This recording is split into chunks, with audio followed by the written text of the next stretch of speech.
Okay, we are live. Hi, this is William Ramsey. Welcome to William Ramsey Investigates. On today's show, I have a very special guest. You know his name. If you listened to my show in the past, it's Dr. Hans Utter. Last name spelled Utter.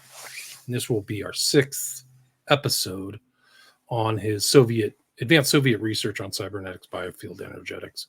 He's got new PDFs and slides to show, so we'll go through that. We've kind of gone through the old slides.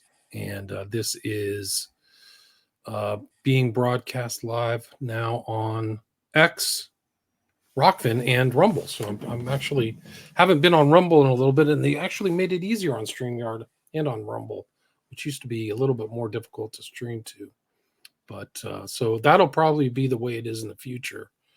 YouTube says I'm engaged in the propagation and dissemination of harmful content, which I don't even know what this no specifics either, just harmful content. I guess but I'm bruising people's brains or something. Like, what is harmful? Like harmful content? Okay, I mean, I don't even swear. I don't know. If you're critical of anything, I guess it's harmful. Like if Biden's an old, demented, corrupt criminal, and his son is a crackhead who's advising him on his politics. Like, it's crazy.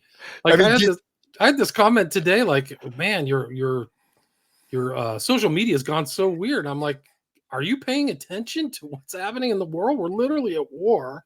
The Russians are threatening nukes, and you think that this is normal? And you literally have a demented guy with a crackhead kid, and his wife is like running the country, and you've got these fights within the Democratic Party. They're trying to get rid of him. I mean, it's crazy. It's totally crazy. And nobody wants Kamala Harris, who's like a diversity hire, to be president. Can you imagine? Like, this country has fallen that far. Anyway, go ahead. Well, I think what you'll find, so this was just, I wanted to sort of get a topology, a different angle. So this is my new angle on some of this material in terms of this infrastructure, superstructure, hidden structure. But one of the things we'll see, and this is what I actually went through today, looking at Hegel and Lenin, I read some stuff on Lenin, and talking about that. And I'm going to explain the dialectic in a very different way, but the opposite is contained within its own self, right? So there's a constant conflict. So the opposite, right? And so that's what Biden did, right? He said, Vice President Trump. And then he said, the president of Ukraine, Putin. It's Putin, right? I mean, but that is literally the opposite, right? And so I'm just with that example. Thank you for bringing up Biden. This gives a whole different angle on this material, which I didn't catch or ascertain until right now. But we are looking at the total derealization, the simulacrum, the artificial, but yet at the same time, this is our concrete reality we're inhabiting. And so how, you don't even know, is this whole thing staged, right? I mean, and this is, I'll be honest, I'll just say that there are many people that go down this route, of saying everything is fake. But in a certain way, what do we know except for what we're receiving through our informational channels, right? And what I mean by this is saying that I'm not saying that the actual footage of Biden saying this or that or whoever. I'm not anti-Biden. Uncle Joe, Uncle Joe. Joseph Malarkey. No malarkey at all. There's never been any malarkey in this whole presidency. So that's nice. I mean, but the debate fail, and these are like hardcore gaffes. I mean, these are like, you just called Zelensky President Putin. Right. And that guy's, besides playing the piano, have you seen that?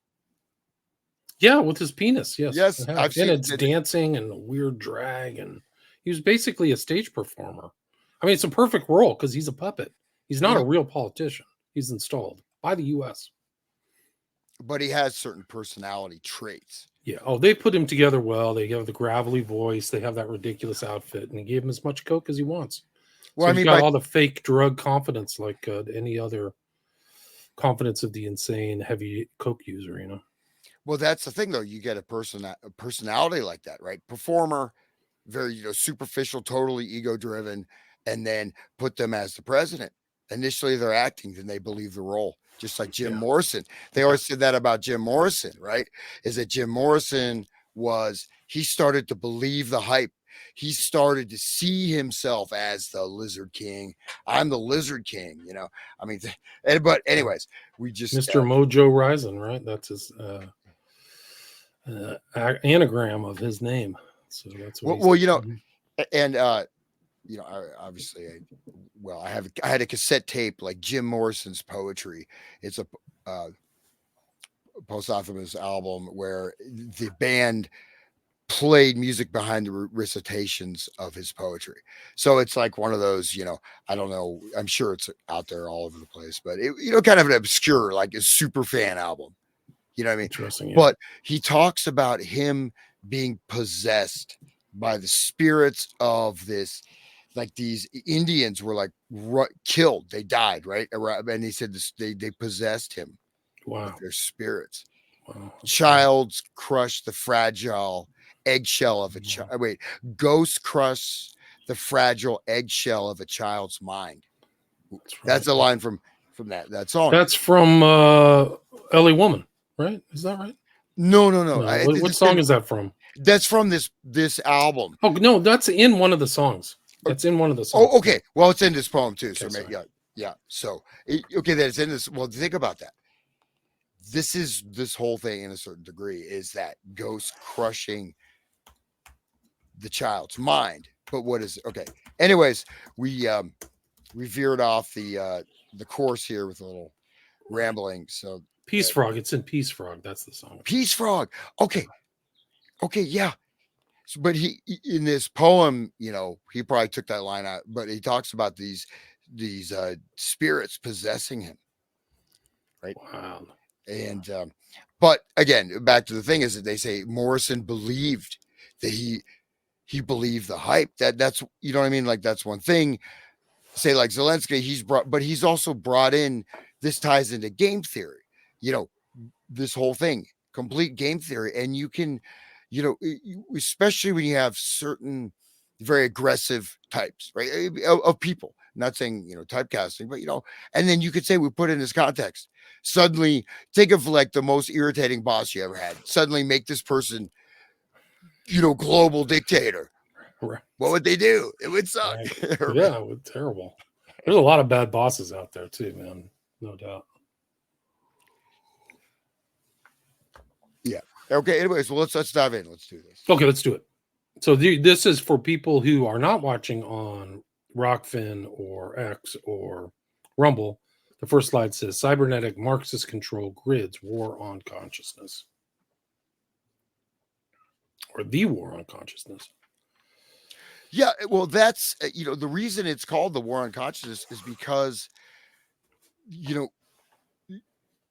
people talk about class consciousness, but it is based on consciousness itself, right? Not and how that is understood. And I'm trying not to go like off the philosophical rail, so to speak, but like say Hegelian philosophy, but he had a very strong element of spirit, right? The phenomenology of spirit, all this stuff. So everything in Marxism is material. It's material, but it's dialectical materialism, right? Yeah, but so I'm going to give a little bit different take on the dialectic also. So but it's important because consciousness, as we get into this, we'll see a bit that consciousness is central to this. I just think it's interesting. A lot of times, we learn things, but there's always a little more depth you can go into and get a little closer view or a different angular view. So we'll continue. All right, let's go to slide 2. So Leninism is really in terms of the concrete actionable paradigm behind many other veils. So it's very important. But philosophy is materialism. So this, what does it mean? Absolute materialism. I mean, this is at least, okay. We can go into some other things like, that book, like Marx, talks about Marx and Satanism and his hymns to the devil poetry he wrote. But we'll take it at face value. Philosophy is materialism. That's it. So any ideal, right? There are no ideals. So I have an ideal of truth, justice, purity. No, because that's a non-material thing. That's gone. Right. Even all values. Right? What is a value? A value is not material. I value human life, but there's action, there's this, there's that. Okay. Anyways, and if I go too deep philosophical. No, but it's true. I mean, it's interesting. Their philosophy is like total no God, right? So they're atheistic and everything's material. So that's the foundation, the basis, the underpinning of all of Leninism, right? So that's, you have to understand that. Like, there's no like you're going to heaven or you're doing good work so that you can get your reward at the gate of St. Peter, so to speak. Well, we're talking like a really rigorous, like, just think about that, like absolute materialism. Like, like for me, could I say everything is just, okay, matter? Okay, we'll go through that, but it also means if everything is material, then it is then consciousness is material and can be controlled or can be whatever. Okay, anyways, so the dialectic. So this has been, portrayed, it's sort of what do you call a bugaboo? No, predilection. No, it's irritating a little bit. Like the dialectic. What is a dialectic? It's a basic type of argument, but in Hegel, the dialectic became the foundational principle of understanding everything, where basically, and actually reading Hegel, right, his project was to take the rational intellect and sort of basically merge with God, to become God, to hold and contain the entire universe within the mind, within the supremely intelligent mind, right? Obviously not, the mind of the proletariat, whatever. But anyways, but he talked about spirit. So he had this strong thing of spirits and, non-material.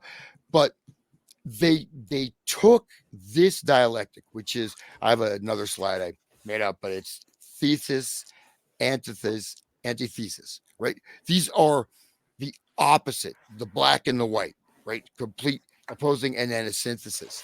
But when you suspend, in Hegel, there's sort of a spiritual transformative aspect of this, right?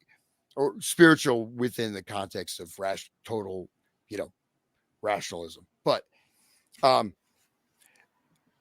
Lenin, he said there's no spirit, there's only material reality. And that the fact is that the dialectic it's not a progression, it's a stasis. I mean, it's a potentiality. Okay, so the contradictions, opposites contained in all matter and social formations. Everything that exists is an inherent state of conflict. This is, the thesis, antithesis, right? These are the opposites, right? Everything basically, you say, as at war in the entire, but it's this or this, whatever. The opposite is contained in it. So within this principle, imagine this. So say you have, white Christian civilization in North America, in Appalachia. That's a thing, but it contains this opposite, right? If you have a well-balanced, harmonious community, maybe this is hypothetical. What's the opposite? Complete degradation, meth, total travesty, complete, just absolute human degradation. Which this exists. It's not hypothetical. But anyways, that opposite is contained in the initial formation.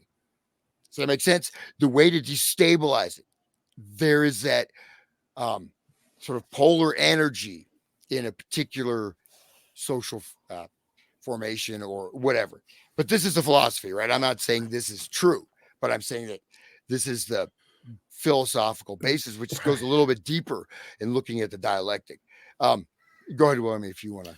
No, but it's very important. So these guys had a philosophy, the communists, the Marxist, Leninists. It's very important for them to understand their outlook, because the atheistic, the total materialism without trying to achieve a Geist or spiritual idea is very important to understand. Like, it's all present in material realms. So that control over the material at its apex is the proletariat ruling everything. That's really their materialistic apex, right? Is that.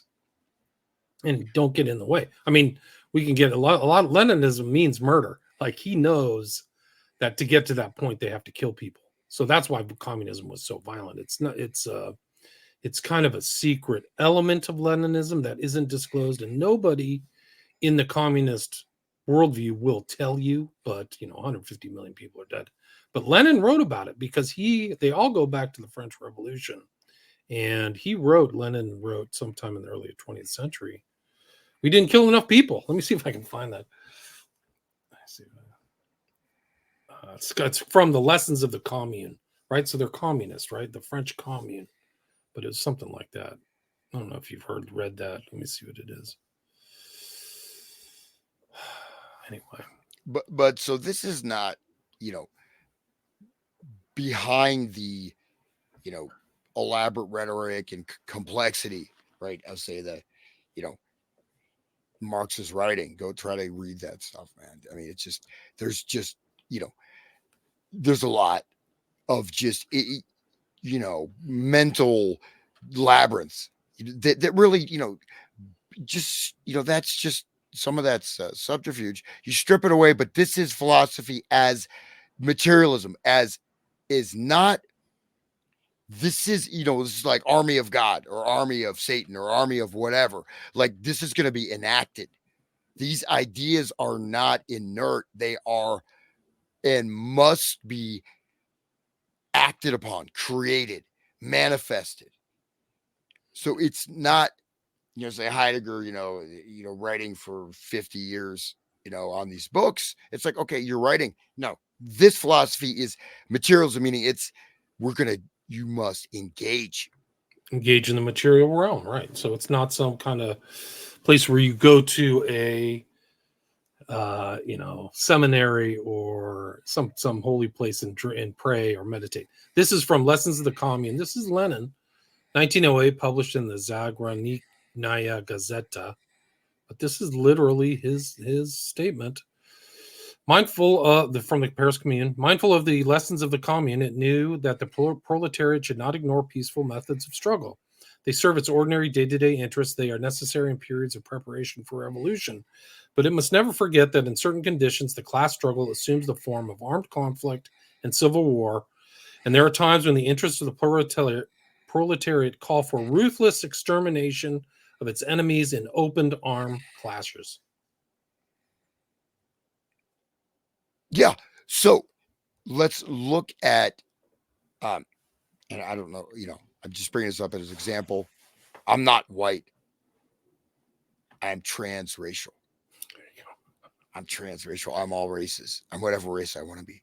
I can get any job anywhere. I can get any job. Okay. But, you look at this to understand when it says like, some of the, the rhetoric, white people must be eliminated, but they say, oh, it's just the idea of the white race. It's just the idea of the whiteness. No, they're talking about actual physical extermination. Yeah. This is the rhetoric. And this is for Lenin. He talks about education by force. We'll get some more veiled, ruthless extermination. Solzhenitsyn, I got to go through these talks that he gave in the 70s because he was in the US, but he was talking to the proletariat. He said every time these guys get in power, they're ruthless, man. Because that's what they're taught. That's their philosophy. Just like you're saying, it's all materialistic. Yeah. So it's actually, though, it's what is the core is power. Power is a synthesis, right? So he's really looking at turning consciousness into power. Okay. Let me just, so this is a book that I was, it sort of styles itself. This was published, I think, in the 50s or something. 67. Okay. 1957 by the presidents and fellows of Harvard College. So this is Leninism by Alfred G. Mayer. But what I realized, just kind of reperusing this text, even though it's, we're sort of at the, height of anti-communism, right? He's putting a positive spin on Lenin, even though it seems like it's a critique, right? But there's a lot of great information in here, but I'll just read this real quick. Okay. Lenin liked to compare his strategy of revolution favorably with that of Blanqui, with which, by the way, it had nonetheless been identified frequently. Louis Auguste Blanqui, barricade fighter and underground conspirator, who figured prominently in all revolutionary upheavals in 19th century France, is admired by the Leninists for his revolutionary idealism, but at the same time condemned as a utopian dreamer for failing to appreciate the problem of power. Blanqui and his conspiratorial friends believed in the seizure of power by a small conscious minority, an elite of legislators who, after seizing the state, would introduce democracy, that's my scare quotes, and hand power over to the common man. Blanquism is a theory that denies class warfare. Blanquism expects man's delivery from wage slavery, not through the class war of the proletariat, but through a conspiracy of a small intelligent minority. So this is the last thing was from Lenin, quote from Lenin. So if you're familiar with him, Louis Auguste Blanqui. I've never heard that name in my life. Part of the French Revolution, the various revolutions in France, but very important for this doctrine. But there is a small elite that is creating the revolution, right? He says it right there. Lenin says, but through a conspiracy of a small intelligent minority. Good day. There's Blanqui, yeah. I think he was released, revolution, further imprisonment. I think he was like the later revolutions in France, 1850s. No, 1805. 1805, right. So when is his first? Right. Socialist revolution should be carried out by a relatively small group of highly organized and secretive conspirators. Interesting. 1805 to 1881. Yeah. Okay. So when was Napoleon? 1810 to 1814. Yeah. Something around there. Anyway. So he's a very important figure that is not very well known. But anyways, I'll just continue here real quick. Lenin, in contrast, believed that consciousness turns into power only with the help of the masses of the population. So, but when you say consciousness, we have to understand consciousness as we get into this. It's the totality, everything. Okay, it's everything. It is. It's not individual. It's not an individual consciousness. So it's the total group is consciousness, right? It's a total sphere of all, everything, all being. Every, family. Ontology. That's ontology being. Yeah, but here, this is actually really fascinating, is to see that they actually apply this directly, right? And just imagine reducing everything to bits and bytes. Oh, it sounds like AI. Sounds like the Fourth Industrial Revolution, maybe. But it's very powerful because most people you don't get, yet no, look, there's missionaries. They'll go out, they have ideals and they go out and they, missionary zeal, right? They go out and convert, spread the gospel. But some people go in extremely dangerous environments. Yeah, they've had missionaries killed in all over the place. Brazil, strange places. Still to this day, actually, there's people who died in Haiti recently. But take that missionary zeal. They are bound by a non-material philosophy, an ethical guiding foundation, right? Right. So remove that. It's just about power. Okay. Anyways, but you think about that energy, like people risking their lives, because I want to share the gospel. I'm going to go risk my life, and go into these remote regions. There's many examples, but imagine that energy stripped of anything that's not material, that's not, whatever that. Incredible. So anyways, so part of this construction of, wait, did I finish this? Okay. I don't think I finished it. The masses will have to carry it. Okay. Consciousness turns into power. I'll read it. Lenin, in contrast, believed that consciousness turns into power only with the help of the masses of the population. He never ceased emphasizing that it is the masses who will have to carry out the policy of the party, and that the party therefore remains an insignificant sect if it does not obtain. Lenin said the word conquer. Not this guy who's supposed to be critiquing Lenin. He uses the word obtain. Lenin said conquer a working majority. Paraphrasing Mark, he wrote, theory becomes a material force only when it takes hold of the masses. It is seizure of a, okay. So anyways, we could leave that there. But yeah, so this is the Russian Studies Research, Harvard University Press. Yeah, this is it. You can download the PDF. I will put a link in the show notes if people want to get this. I just downloaded it. Well, I have a hard copy, but it's. Oh, you're lucky. It was stored in my garage. It says here you can pay $55 for one if you want. Yeah. But a fascinating thing is there's an abandoning of cause and effect. Within this dialectic, right? You have the opposite contained in its own self. There's no cause and effect anymore. It's just simply, okay. Yeah, I was going to say this, but I cannot remember.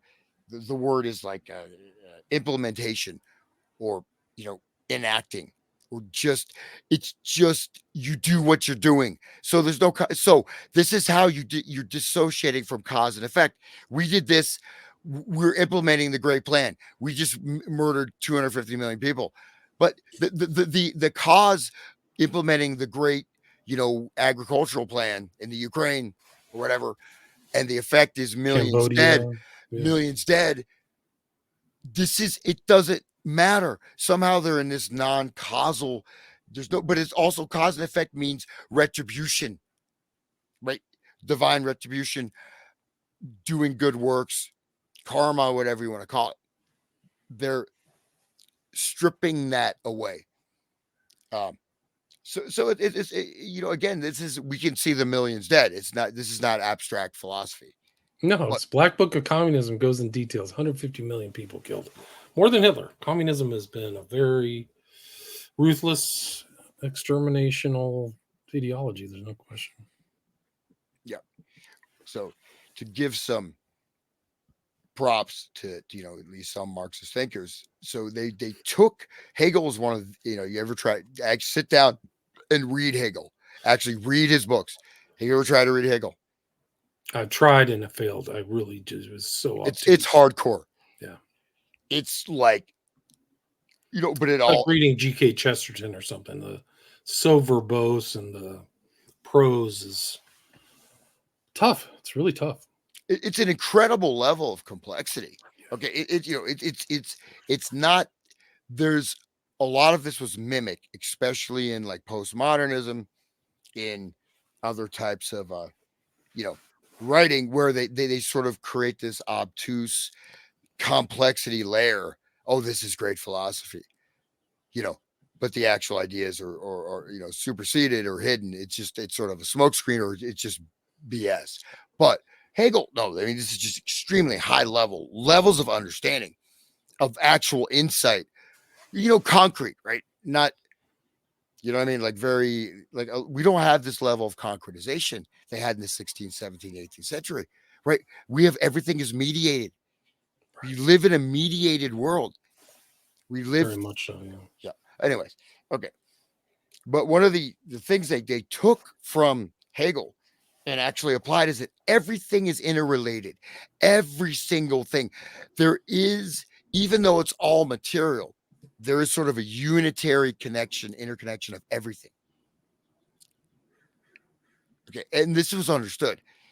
Okay. So this is very important, right? Because this allows you to do, at least that's sort of the negative aspect would be the large scale manipulations.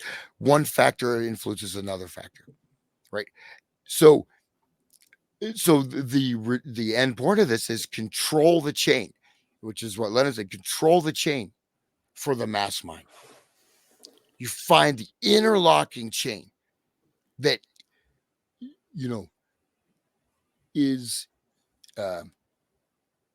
substantive. It contains material, belief systems, gender, as we'll get into, the neurophysiology, economic policy, food, ingredients in food, media, etc. All this is contained, but the chain. So this is this kind of the secret. So the dialectic is sort of frozen in time, but it's seen as an operational principle. And so this is also how you can do very, long-term thinking, right? Because it's like everything has been reduced to these things. So the chain is the mass mind. You say anything and we can go. No, it's interesting. I mean, it's some of this stuff is new to me. I was never, really a communist. Never appealed to me. It's funny too, because there were outright just communists at Berkeley. Like, it was like there was no question about it. So, but I was around those types of people. But I saw there were a lot of like co-ops, kind of communistic, and just totally full of dysfunction. Like, there would be, one person who does all the work, and then like three guys sloughing off or smoking pot all day, and then it just didn't work. It just didn't work to what I would expect. I mean, so it doesn't make me a capitalist. I don't have any capital, so I can't be called a capitalist. But I certainly was never thought communism, at least in the States, or communistic ideas really work that great. But it's interesting to see how they think.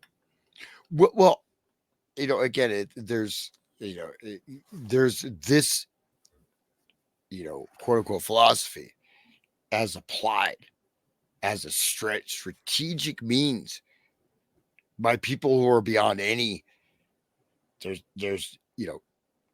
no nothing, there's no moral compass. It's just simple power. I don't think it's consistent with Christianity too. I think that was a turnoff for me too, because that's kind of like my worldview, which is not as common as it used to be. But so it's like, why would I be a communist? Like, I don't believe in this. And it's also, I don't think about the whole, no individuality in communism also is very bad. I think it's a lack of human individuality that's also in conflict with the Gospels, because it's all about you. Like, Christ is talking about you and your moral choices and all this stuff. And I think communism is closer to Marx's satanic worldview. So I think that if you adhere to this, I don't think you can believe in God. No, I mean, of course not. I mean, that's disavowed. I don't want to go far afield. Yeah, but no. What I mean is that, but there's, if you look at, mentioned Under the Sign of the Scorpion, I mean, they adhered to many very special astrological convergences for the major events, and they were all high-level Masons, etc. But that's saying they're just materialists.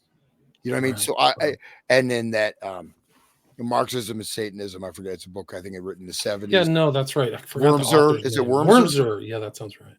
Yeah, but anyways, we'll just look at this. This is just the philosophy being presented. So I'll save the commentary for later. So let's go forward here. See what I pulled together. Okay, it was I was trying to use this graphic thing on PowerPoint, but I think it also it's kind of like a work of art, but it moved everything over. But even though it's moved over, right? So it should be that triangle. Think of this, the thesis, antithesis, synthesis, problem, reaction, solution, right? Is a basic understanding of that. But it's also that there's two totally conflicting spheres, right? These are the against, and then they're brought together, which is something new or greater.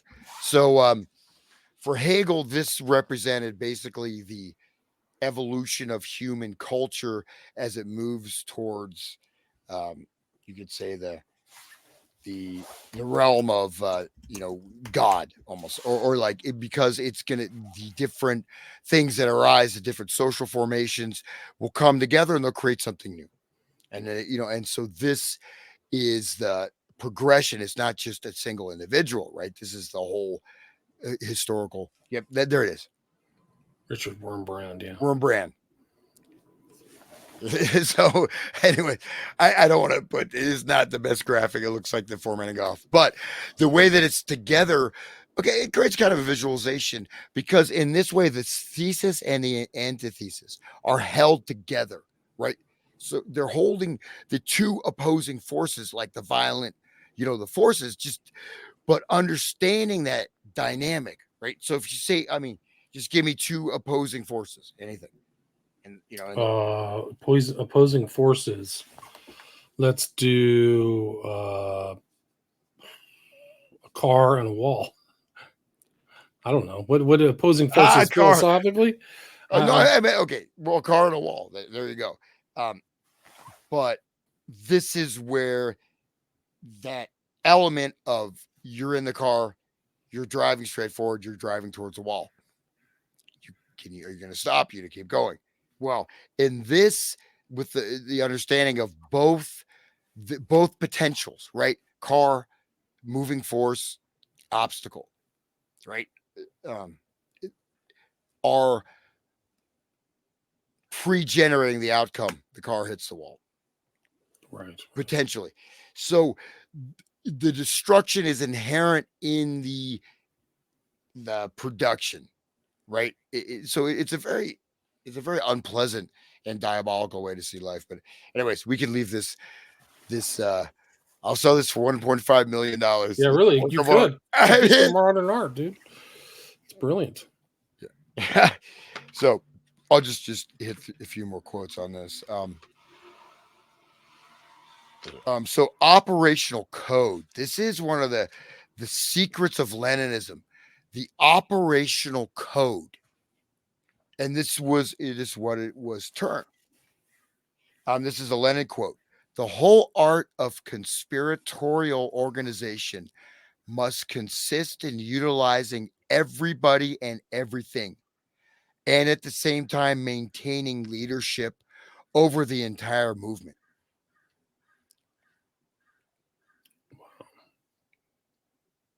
So so Lenin actually, he directly says it, the whole art. So the operational code is the hidden, it is the actual sort of dictates of how this is implemented in real time. But going back to the interrelatedness, this is it's all encompassing. Okay, I'm not talking like divine level all encompassing. I'm just talking about materiality, medicine, education, media, science, parking policies, right? I mean, think about this. Like you can create a lot of irritation in life by having lots of bureaucratic issues, problems, right? Think about, bureaucratic things, like student loan or whatever, you know what I mean? Taxes, IRS, so this is not just the institution, but what the institution creates or generates. Like, for example, toll roads, you got lots of tolls. California, look at all the laws, right? So it's not just the restriction, the regulation. like I there's I heard some interview with a lady who has it used to be a vegan restaurant chain, all local organic farmers. And then she started offering meat because she said, when I really understood the agriculture industry and I understood I want to support this thing. And we, and she kind of, started offering meat at these vegan restaurants. Massive protests there. Basically, people are losing their jobs. I mean, they're shutting this down in a very violent, aggressive, vicious way. Climate, right. Chaining yourself gluing yourself to the highway. Right. That's all part of the operational code from the left. Is that right? Is that what you're saying? Well, these are deployments of the operational code. Right. The people doing this are not running the show. They're being deployed. They're not running the show. Of course not. I mean, no. But this is how to engage and use, as he says, everybody and everything. Right. So I'll just, what is 81? What's that represent? No, that's just, it's my reference number for the page. I'm using this as an outline. So you could, we don't really need to see the slide, but, next. Yep. No, again. So it's okay. Go ahead. Yeah. Next is okay. But Lenin, that's the whole thing is like, I've run into people who say, oh, I'm a Stalinist, I'm a Leninist, but unless you realize and understand what Lenin's saying, you don't know how pernicious this is, like what he really thinks, but materialism, dialecticalism, there's no moral code or order. It's all about getting power. It's operational code. We're all in this together like a functioning organism. That's why the communists are so strident. It's because they've been taught to be that way, right? Yeah, or those in... Well, I'll just read this here real quick. So, for this reason, Professor Leites is justified in using psychoanalytical symbols in his discussion of the operational code. So, psychoanalysis. So, even the subconscious mind, right? There's no space that's inviolable. Right. Good point. Okay. Continue. Yeah, pervade everything, all pervasive, right? That's communism or Leninism. Absolutely. Okay.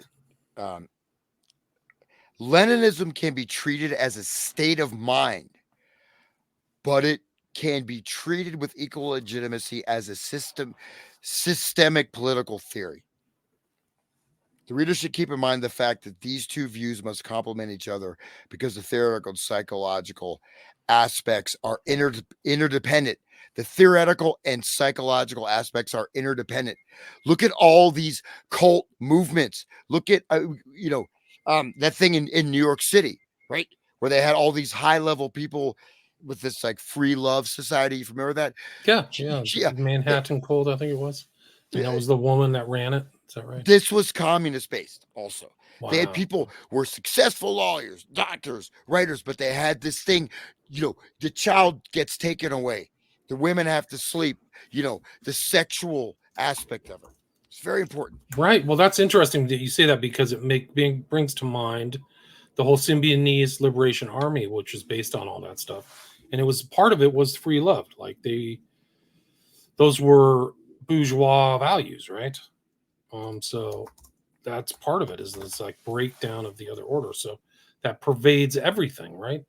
Just like you said. So it's everything. It's all encompassing, right?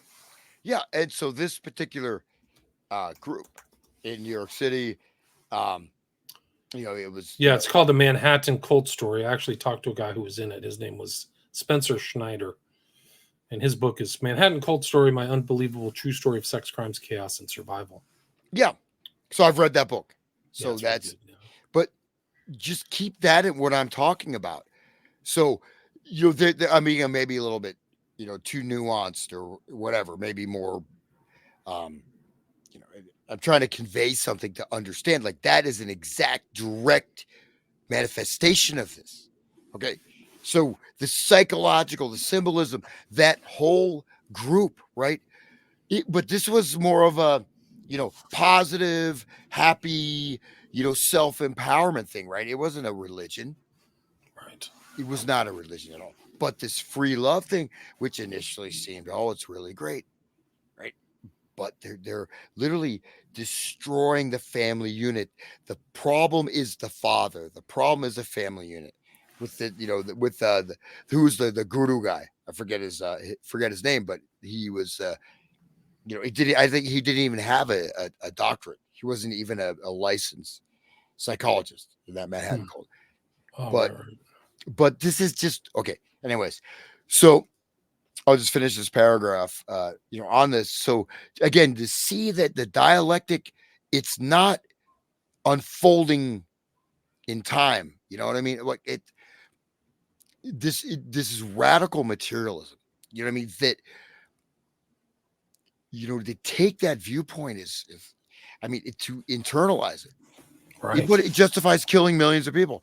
Okay, Right.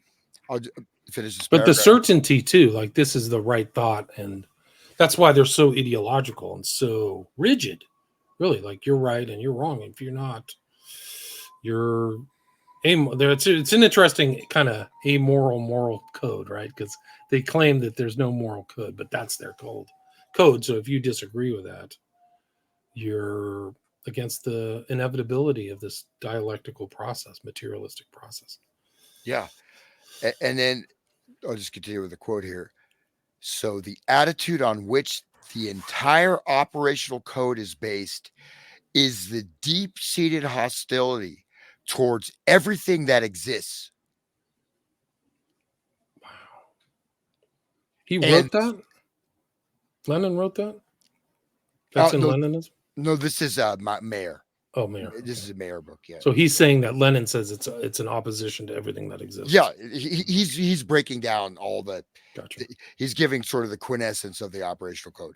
Lenin says this is sort of just a breakdown, so we have to go through all the polysyllabic nonsense, but I'll start again. The attitude on which the entire operational code is based is a deep-seated hostility towards everything that exists and a desire to manipulate the features of a hated environment. So that's a great quote, right? The desire to manipulate leads to a strong striving for domination, since things, people, institutions can be manipulated only by those who have acquired power over them. I'll read that again. So this is the desire to manipulate leads to a strong striving for domination, since things, objects, right, whatever, people, institutions can all be manipulated by those who have acquired power over them, control the supply chain, whatever, etc. Hence, the operational code is a set of precepts resolving around the problem of control. That's cybernetics. It's governance theory. It's governance. The control mechanism is the governance operational principle.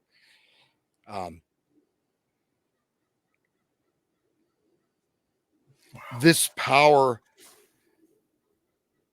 can take an infinite variety of forms. Infinite variety of forms. So the cult, like the Manhattan cult, that's an example, right? I mean, if you read the book, you see like how much. But other thing is, yeah, you were involved in this. I do think there's that kind of like, dude, you should have walked away. At a certain, whatever. People get caught up in this stuff, and they whatever reasons. Mostly, it's their ego actually that leads them until they can't get. Then they're stuck. But that being said, look how many people that influenced and affected. High level achievers, right? Potentially. Yeah. So, anyways, in variety forms. Hence, the operational code is a set of precepts revolving around the problem of control. How can the party acquire control over people and institutions? How can it avoid being controlled by them? How can it acquire complete mastery of any situation without in its turn being mastered by the hostile forces that make up the world. So this is like kind of the Leninist art of war. But anyways, you want to say anything about that? No, it's really just interesting how they thought about it and how aggressive they were, and almost like, and nothing is inviolate. And I think that's what's the scary element of like the communists is not, that's why they can go into churches and burn them down or shoot people or kill kids and just like make a mess out of everything, is because that's their ideology. Is like it's supposed to pervade everything. Yeah, and some very, I have to say, like some very excellent, work in neuroscience, like Luria, and a lot of this neuroscience, Isaac Luria was also, very important, in that this time, so there's some, within this. I mean, this is a whole, this is like it's like a whole infrastructure, so this is on the other side, let's say the power of philosophy, right? The power of these conceptual things are extremely powerful. It can shape entire societies, with the understanding of that, right? So this is just it's Sergei Eisenstein film form, which is very interesting.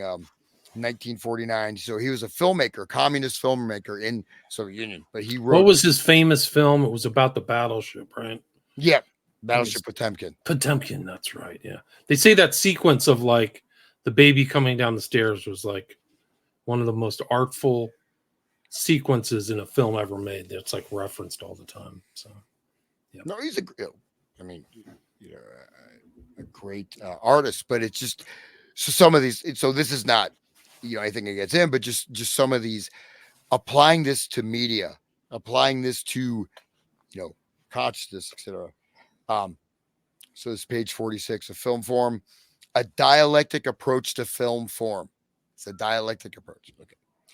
A dynamic comprehension of things is also basic to the same degree for a correct understanding of art and of all art forms. So a dynamic comprehension of things. So things means, substantive realities, right? So, okay, anyways, in this realm of art, the dialectic principle of dynamics is embodied in conflict as the fundamental principle for the existence of every artwork and every art form. Conflict. Okay, so this is what I'm saying, going back to this thesis antithesis, right? So every man has a battle inside themselves, right? Every man every family is like, it's all these, but conflict is the basis of everything. And this is what he's saying. Right? So that's what I understand, the dialectic of conflict. Okay. As the fundamental principle for the existence of every art form. For art is always conflict. 1, according to its social mission. 2, according to its nature, which I would say medium. 3, according to its methodology. According to its social mission, because it is art's task to make manifest the contradictions of being. These contradictions I just talked about, right? Thesis, antithesis. To form equitable views by stirring up contradictions within the spectator's mind, and to forge accurate intellectual concepts from the dynamic clash of opposing conflicts. According to its nature is a conflict between natural existence and creative tendency, between organic inertia and purposeful initiative, hypoatrophy of its purposive initiative. The principles of rational logic ossifies art into a mathematical technicalism. Hypertrophy. Okay. Anyways, dilutes art into formlessness. Nature industry. So, anyways, it's quite interesting. But these two things, talking about space-time continuum, the quantity of the interval determines the pressure of the tension. The quantity of the interval determines the pressure of the tension. This is we look at, media events. We look at various conflicts. We look at various things, the way society is steered in certain directions. How do we end up here? Right. So this is, anyways, that's, as I said, I think it's, I won't go further into that, but just to give it's interesting how they're thinking on all levels, right? About everything. It's this whole philosophy is going to apply culture, psychology, everything, just like you said, right? Farming. I mean, they applied ideology to farming. Didn't they have some quack farmer who like came up with some weird ideas, but he was accepted because he was a communist? I forgot that whole story. Or a botanist or ethnobotanist or something. Anyway. Yeah. It's one of the weird stories of communism, of Soviet communism. I think I overexerted myself here preparing this. Okay. I got too far out. I'm just okay. No, let's just go to the next one. We're good. Go to the next one. We are good. We're okay. There we go. Okay. So now, I'm going to go into a little bit of this stuff how it's applied to telepathy, electronic signal beaming into brains, various psychological research. So this is just, I wrote it. Do you want me to read this for you? Go ahead. Okay. The Soviet newsman Leon Trotsky wrote in his 1924 treatise, Literature and Revolution, would make it his purpose to master his own feelings, to raise his instincts to the heights of consciousness, to make them transparent, to extend the wires of his will into hidden recesses. This materialist insistence on the malleability of thoughts and emotions interacted with a recrudescence of pre-Soviet superstition, a form of political sorcery owing more to Rasputin than Lenin. Go ahead. Go to the next one. Gastev worked on the, quote, training agitation, unquote, of the new worker with a particular emphasis on the thought process that went into labor. Unlike Taylor, Gastev stressed the importance of workers' involvement, calling for a work discipline driven by passion, not duty. In his 1921 Program for Cultural Settings, Gastev notes that, quote, self-observation automatically gives rise to the need for an exact art of representation, unquote, which on the assembly line meant that the worker would be both the supervisor and enforcer of his own actions. In this vision, Velmensky observes, labor as creative, dynamic, energetic switching constituted the basis for a system of self-monitoring circuitry. This is really important. Okay. So, anyways, we'll get this is just, a little brief foray into some of the research on telepathy, on thought control, whatever. But we see from this materialistic perspective, telepathy, psychic phenomena are not excluded. Right. So it's, so training agitation of the new worker. So it's a training, but it's an agitation. It's a disruptive process, right? You're agitating. You're shaking up who they were. You're forming something new, right? But the thought process that went into labor. So this is where it sounds good. Oh, passion, not duty.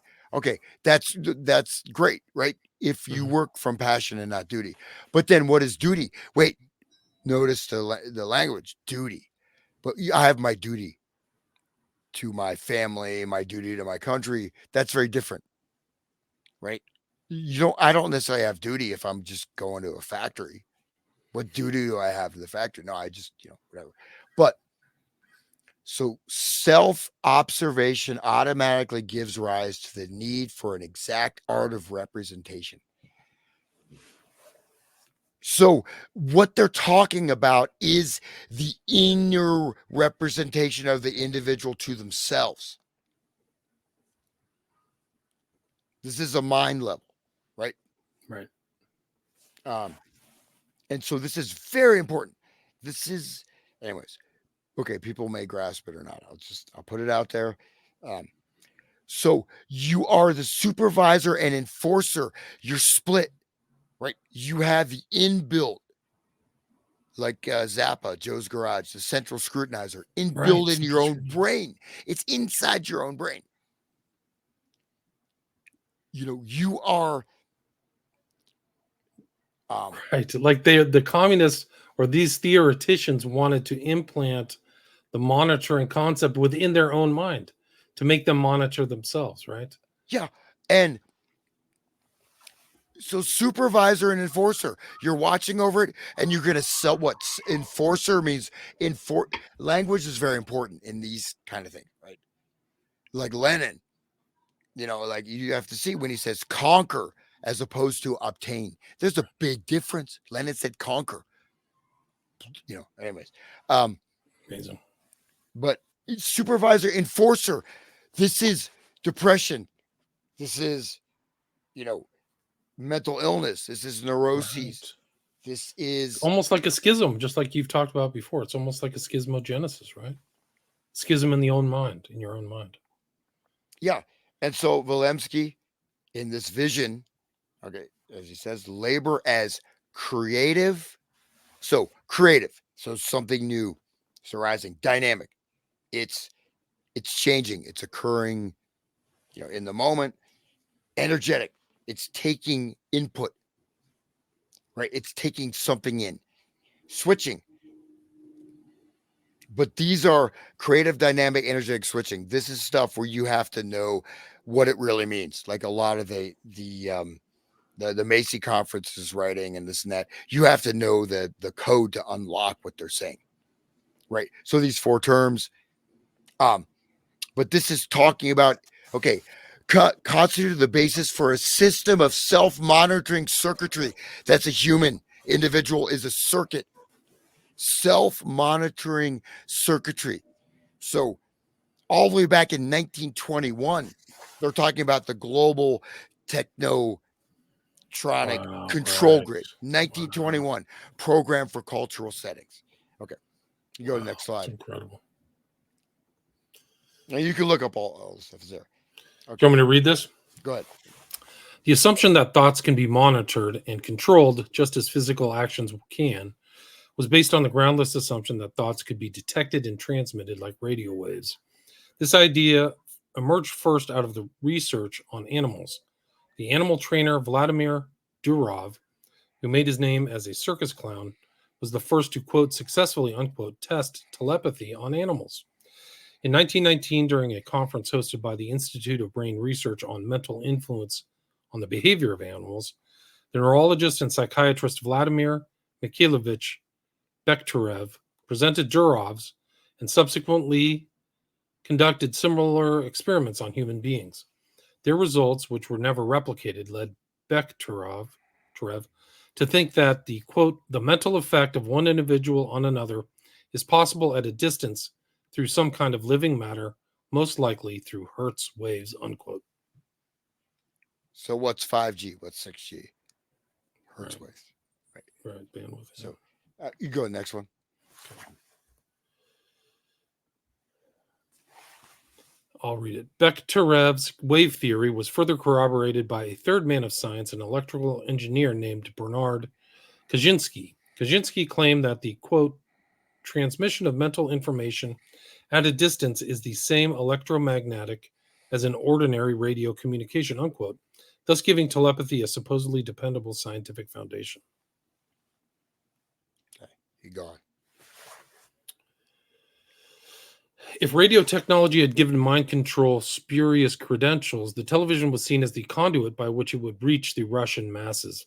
Indeed, there was considerable confusion at the time about the distinction between the two technologies, as the transmission of images from a distance was perceived to be photographic evidence of telepathy's verisimilitude.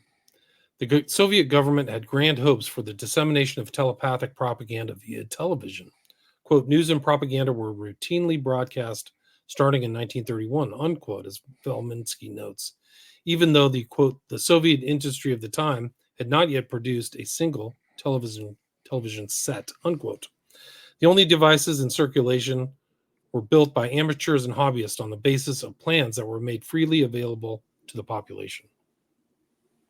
Yeah, you go ahead. Just finish this. All right. Okay. Well, I guess that's it. So, this is, I guess I didn't get all the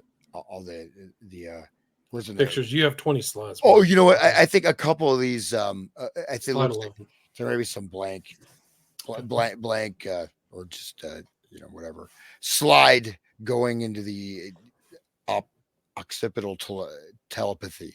So, but they're working on telepathy and thought control, along with very, very rigorous research into neurophysiology, right?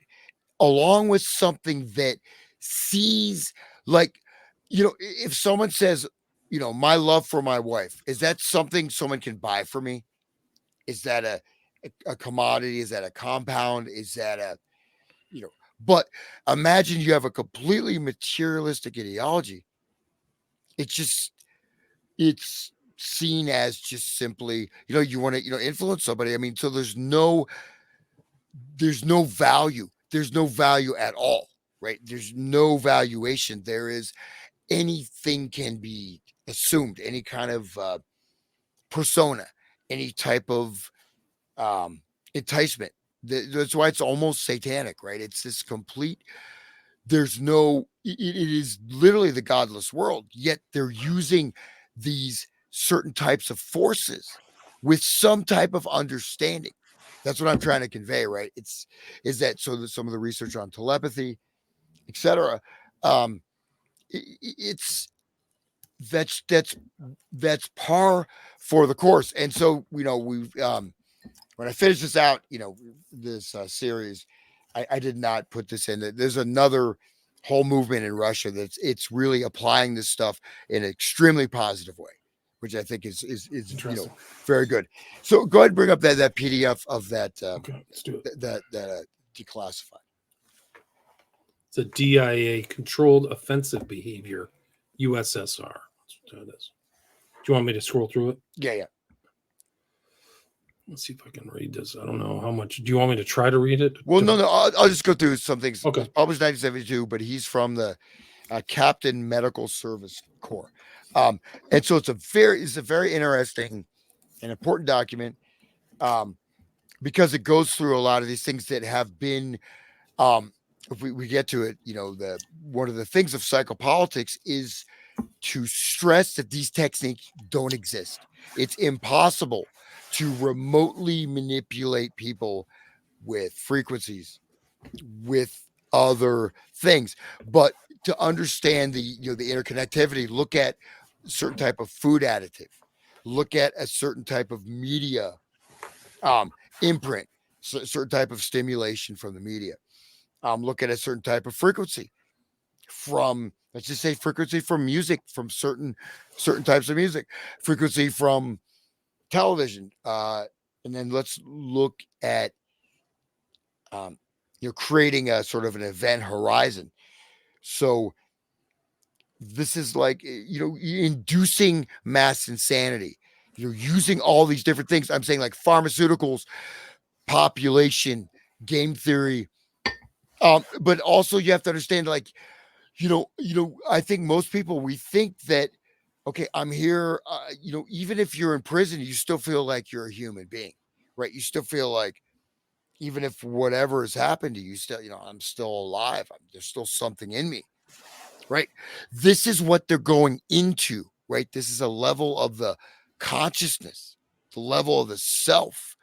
So they'll infiltrate psychology, infiltrate medicine, infiltrate. Okay. So this document, just go ahead and scroll through. Basically, people were not listening to him on this data he was presenting, but it is still an important record. So just go forward through it.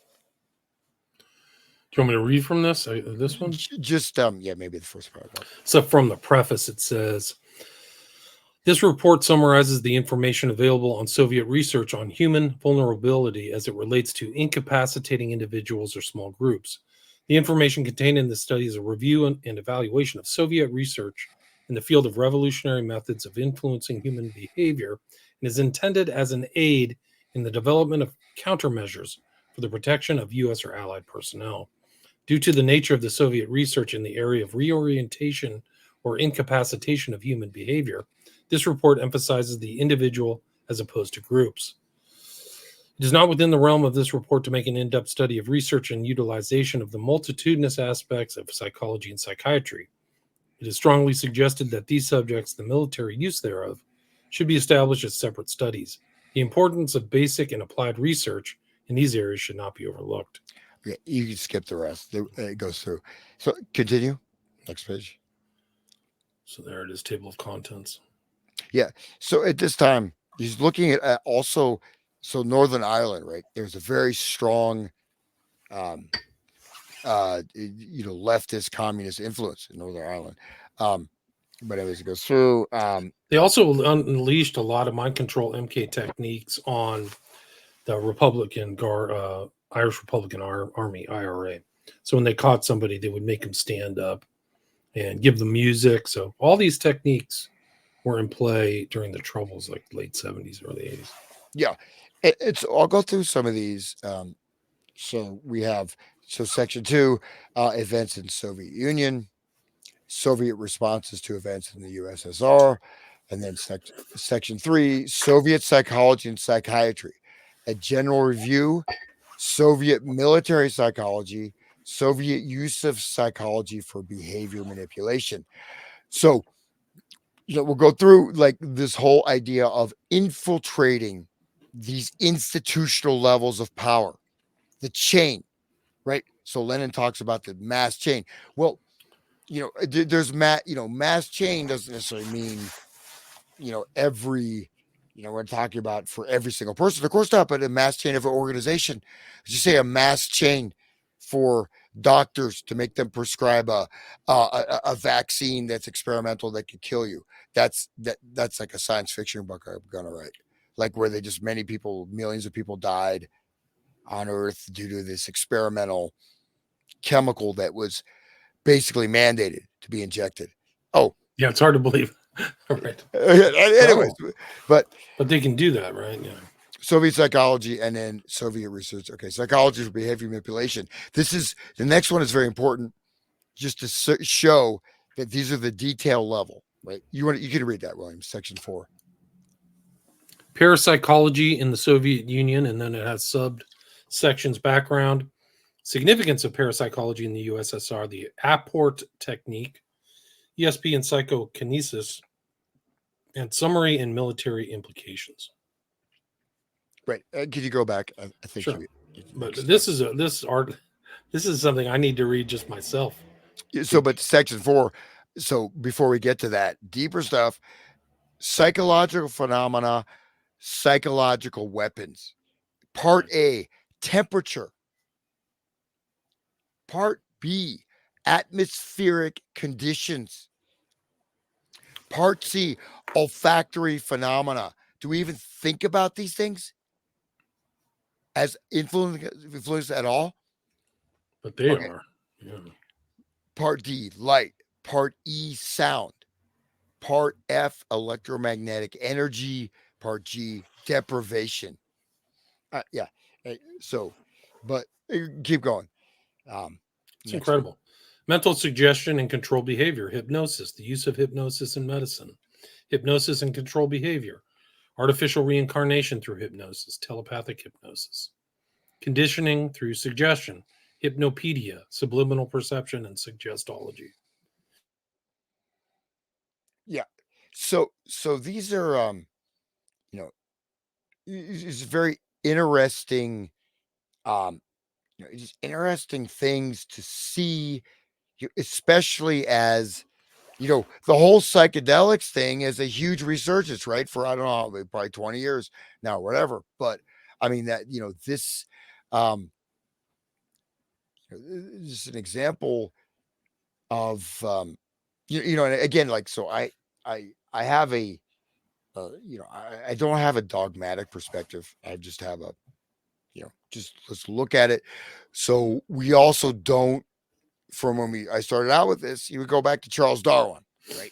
British elites. This is this materialist theory, but the materialist theory will indeed encompass even what others may term spiritual phenomena. Right. Good point. Yeah. And this can be manipulated. Whatever. Okay. But like, look at this is so fascinating. Psychopharmacology in the USSR, section 1, general main psychotropic substances, psychowarfare agents. Go ahead and read out. They call it psychowarfare: diethylamide, lysergic acid, LSD, and psilocybin, piperidyl benzylate, and piperidyl glycolate. I don't even know what those are. I don't know what those are. Countermeasures. Current research interest in psychopharmacology, USSR, bioamine research. I don't know what that is. Other areas of Soviet research in psychopharmacology.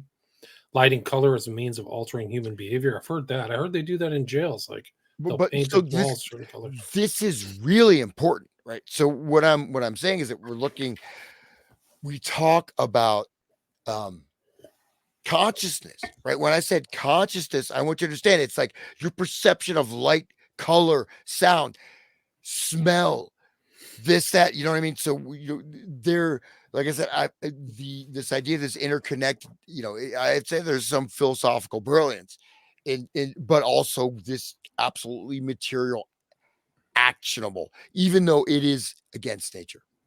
And it is, but of course, since you don't have cause and effect, you don't care. You wipe out millions of people.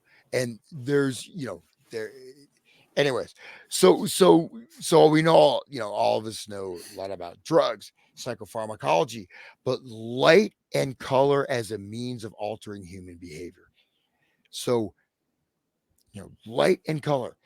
There we go. Psycho-optics, Soviet research in photic flicker. Right. Yeah. Flicker rate. Yep. That's what people are getting in their TV, right? Is the flicker stuff. A lot of those ads use flicker rate. It's pretty incredible. Wow. I mean, this is something else. There's order and the altering of human behavior. Sound as a means of altering human behavior. Infrasonic noise, sonic noise, ultrasonic noise, conclusion. Sensory deprivation, electromagnetic effects. And then personnel and institutes. So these are people targeted, right? So this is for the military. It's military stuff. Yeah, it's incredible. This is a very thorough. They have photographs of all these guys: Karelian photography, Vasiliev, Naumov, Sergeyev, Kulagina. It's really something else. Yeah. So where's this? Let me go back one more.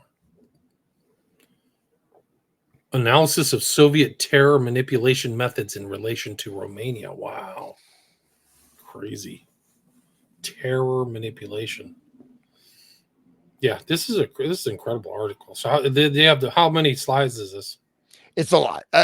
We don't have to go through. I just gave you the whole document. Right. So we could just pull up, maybe just go through, just hit. We could look at let's go back to maybe sound. There's some stuff. That's Karelian photography. Isn't that supposed to capture your aura, Karelian? Yeah, but so this is, at the end of this, all this research right there. So there was a group. It's sort of a quote unquote revolutionary sect, right, within the very high level of Soviet military personnel of whatever, and they, they embody, they take all these things, but they create, very positive, framework for the whole world. Actually, it's pretty amazing, but also because this stuff is known about, stuff that we just say, oh, it's, it's totally discounted, right? People, there's a much deeper level of understanding of these things, right? So even the material principles of telepathy. So there's certain things that we maybe are, our Christian heritage, we think we're You're not grounded in supposed to do that. certain things, or we crap. don't want these types of energies to even acknowledge they exist. Right. But they're going right into it and straight up astral projection. Go back to the astral projection stuff. Okay, this ties all the Ken Kizzy stuff. There's so much. Look at this sensory deprivation experimental stuff done in Northern Ireland. That was another laboratory.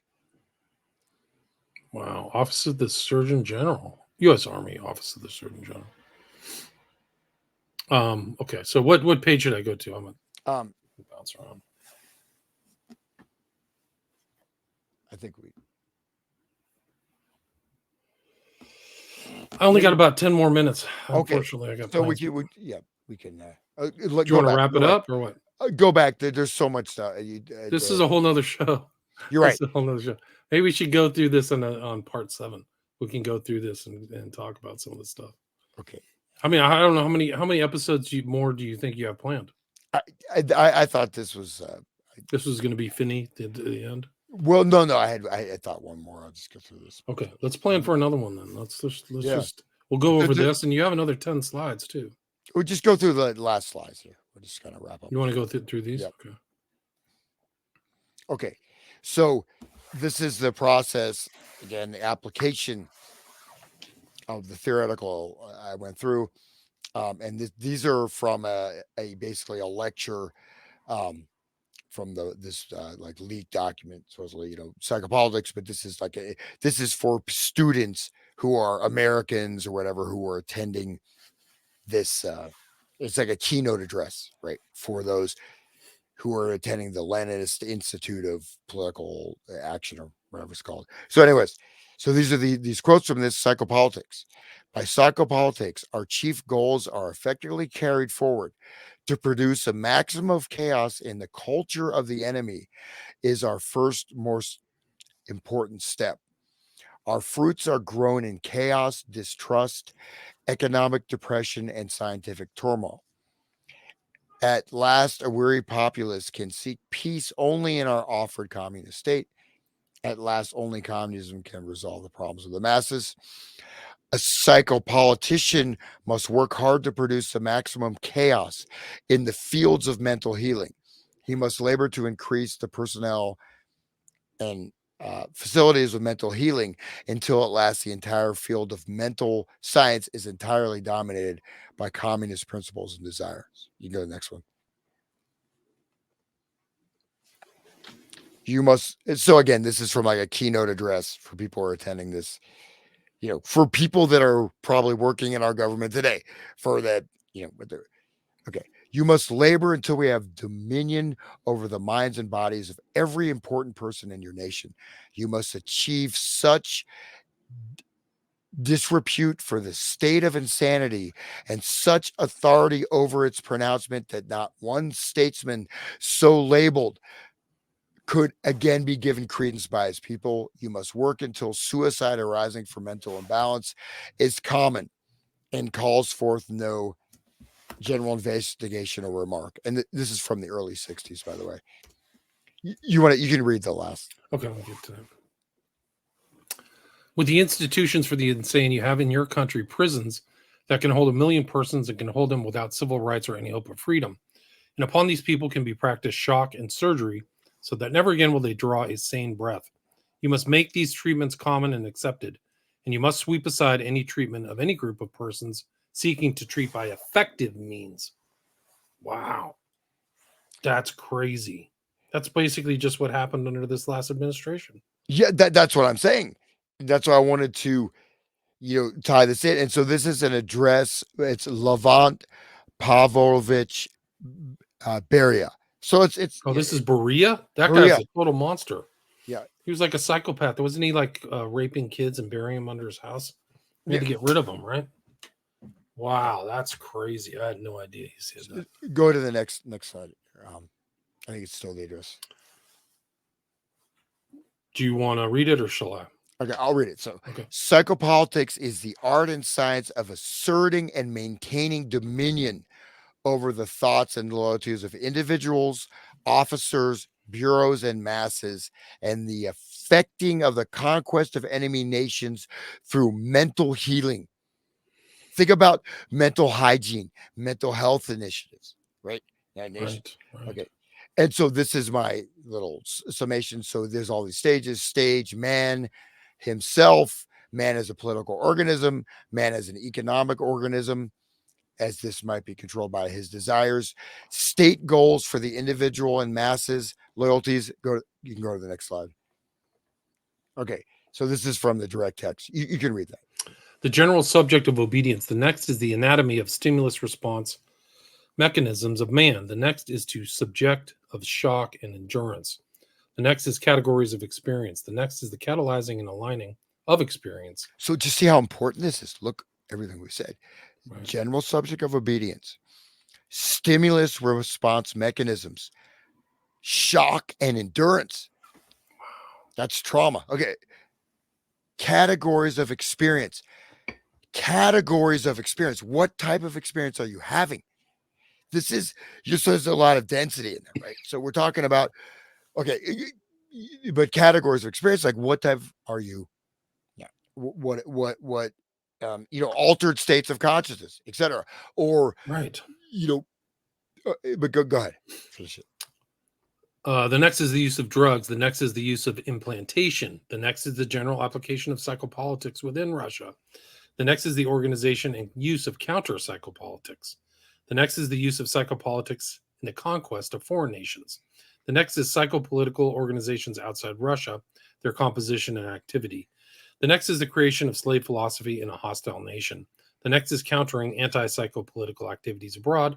And the final one, the destiny of psychopolitical rule in a scientific age. To this might be added many subcategories, such as the nullification of modern weapons by psychopolitical activity. Wow, that's incredible. Well, the destiny of psychopolitical rule in a scientific age. Incredible. You can go to the next one. I think I should have some more. I'll keep reading. Man is stimulus response animal. The entire subject of psychopolitical hypnosis, psychopolitics in general, depends on, for its defense, upon the continuous insistence on the part of the authoritative sources that such things are not possible.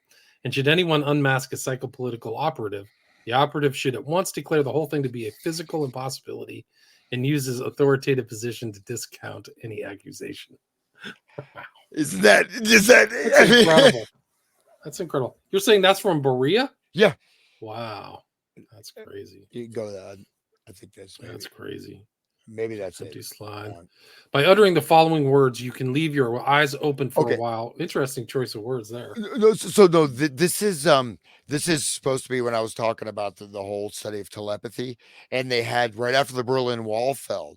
So he did a mental Kasparovsky did a mental healing telepathic intervention on Russian television.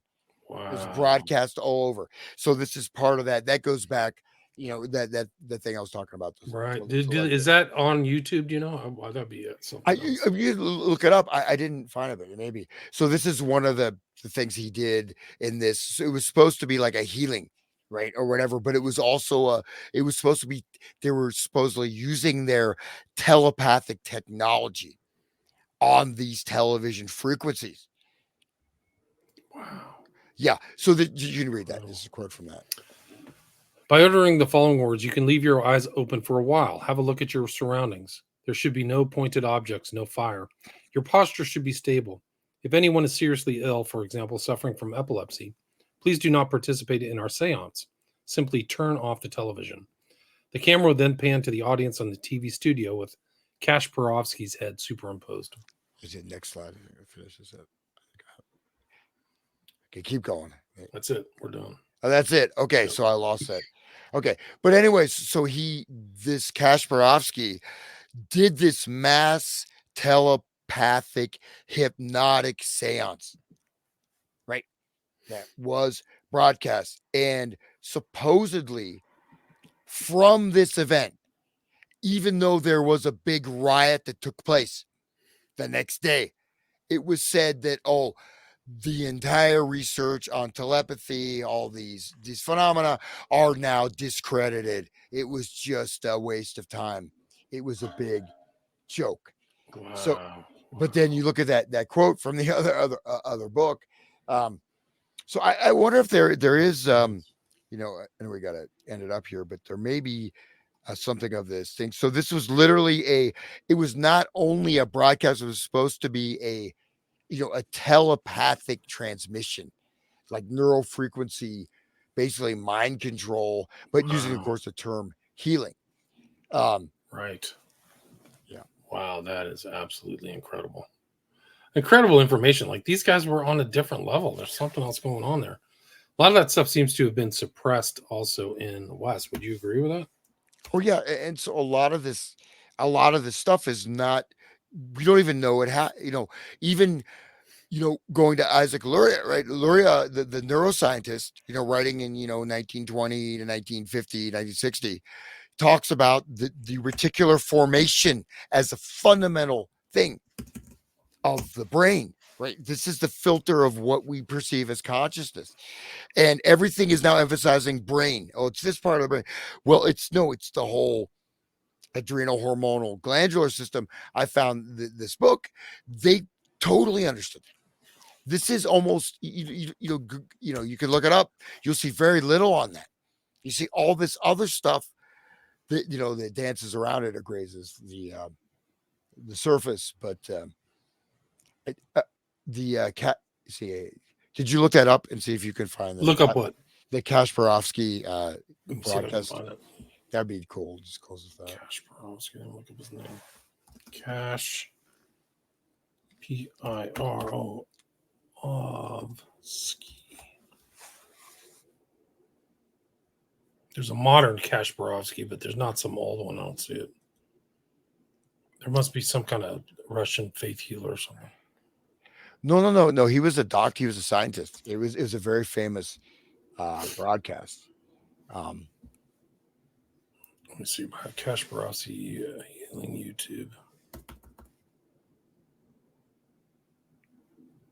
I don't know if this is the guy. I don't think it is.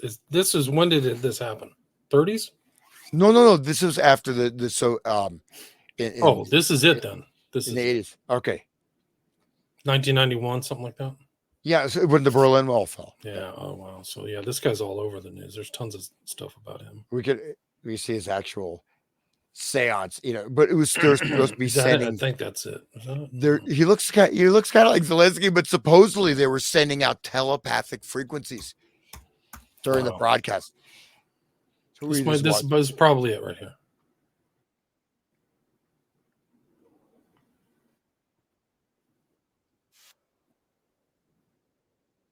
So yeah, there's a studio audience. So we don't have there's no seance. There's no subtitles, right? We'll have to do it the next time. We'll have to. I'll get that video ready. But I gotta run. I gotta wrap it up. Okay, but anyways, real quick, is that so? This event, right, which was supposedly the culmination of research on human brainwave, non-physical manipulation, whatever the DIA document is about, right? Supposedly, this 1991 thing showed that the whole thing was a fraud. They didn't do anything. It was just a joke. Soviets never had any ability to remotely manipulate human brainwaves, etc. So this was like the big, thing. Like all this research. This was the big reveal. Like, hey, we didn't achieve anything. Yeah, so he did this thing, and you can watch it. It's kind of cheesy, and as a studio audience, it was, whatever. It did, yeah. But the DIA document would say otherwise. So that, we can go into that. But it is interesting that they acknowledged that they would tell the public the opposite of that, right? So they would lie to the masses if they did it. Oh, this is the most important sentence. You must sweep aside any treatment of any group of persons seeking treat by effective means, man. We just went through that. That whole layout of COVID was a communist-inspired philosophical rollout. I think that's what this shows. Would you agree with that? Well, yeah, and so look at this. Or Leninist or whatever. But look at this. You must achieve such disrepute for the state of insanity, which means what? Like you can't recognize it, right? But then such authority over its pronouncement. So, it's like, you're both, you're both destabilizing the institutional belief in the institutional framework, but then taking power, arbitrary power. Right. Again, the last paragraph. We'll just go back. Okay. Just read that. So, with the institutions for the insane you have in your country, prisons that can hold 1 million persons and can hold them without civil rights or hope of freedom. So, this is again a lecture given to Americans, to implement this policy in the U.S. Right. Okay. Incredible. And upon these people, people can be practiced shock and surgery so that never again will they draw a sane breath. So they're deliberately schismogenifying these people. It's crazy. And you must sweep aside any treatment or group of persons seeking to treat by effective means. So it's incredible. It's truly incredible. All right. Anyway, that's part 6, guys. I will put a link to Hans Uter's website, his new podcast, which is called Eyes Wide Open. I think Hans Uter investigates. You can check that out. I was his first guest. And hopefully he'll be uploading a lot of his older shows he did with Jan Irvin. And look forward to talking to him again about episode 7. So thanks so much for your time. Really fascinating. Another fascinating talk, man. Amazing. Thank you. Stay there.